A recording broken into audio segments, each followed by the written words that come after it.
Welcome to the African Folktale YouTube channel.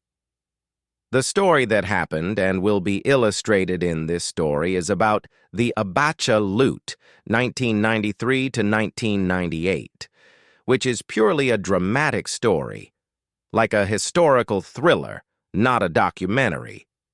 It reads like a movie with emotion, tension, and cinematic flow. Let's enjoy and get the lessons. The night was quiet in Abuja.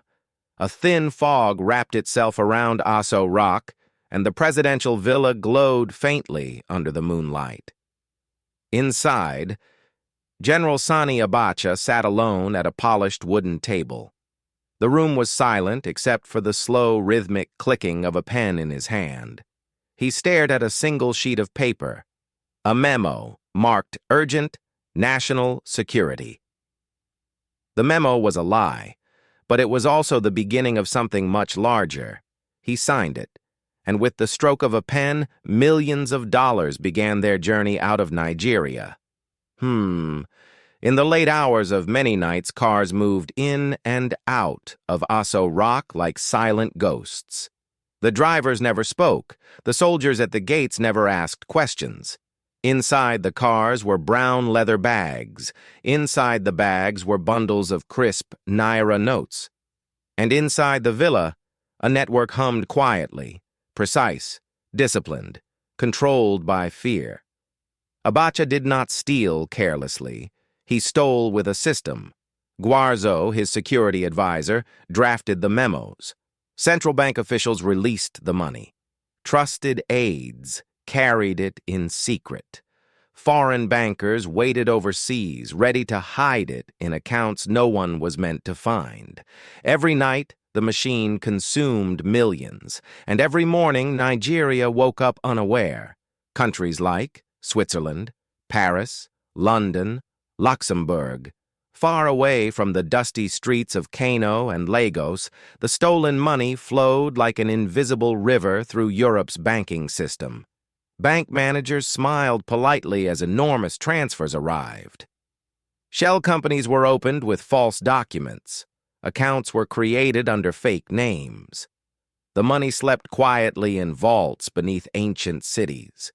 And as Abacha grew more confident, his appetite expanded. More memos, more emergency requests, more cash. An empire of secrets was rising, not made of land or soldiers, but of silent numbers in faraway banks. On June 8, 1998, dawn broke over Abuja with a strange heaviness. That morning, the news spread like a sudden storm. General Sani Abacha was dead. In the streets, people whispered. Some mourned. Some celebrated quietly. But inside the villa, panic filled the air. Phones rang non-stop. Officials rushed through corridors, carrying files, burning documents, locking drawers. Abacha's carefully built machine, the empire of stolen wealth, had ended abruptly, and without him, the network collapsed. Banks became suspicious. International investigators began asking questions. Frozen accounts, hidden payments, strange transfers. The cracks widened, and through them, the truth escaped. One by one, the secret accounts were uncovered. In Switzerland, an investigator opened a drawer filled with documents that had been hidden for years. He lifted a file labeled DAF, Abacha. It contained millions. In Jersey, a banker reluctantly handed over details of another account belonging to a shell company linked to Nigeria. Behind it were more millions. In the United States, luxury properties were traced back to funds wired from Abuja during the 1990s. The scale of the theft was shocking. Billions, not millions, had vanished during Abacha's rule. Nigeria wanted it back, and so began one of the largest financial recovery operations in the world. But recovering stolen money is not simple. Each account was wrapped in legal battles. Each dollar was guarded by layers of international banking secrecy. Still, slowly, the treasure began to return. Years passed. Every few years, a headline would appear. Another Abacha Loot recovered. Nigeria receives $300 million. More funds returned from overseas.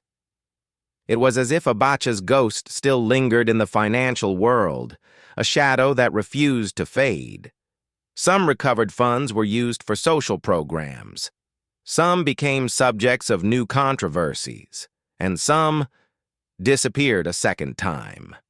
Even today, after decades, investigators say not everything has been found. Billions may still be hidden, sleeping quietly behind passwords and coded accounts in distant lands. The story of the Abacha Loot is not just about one man.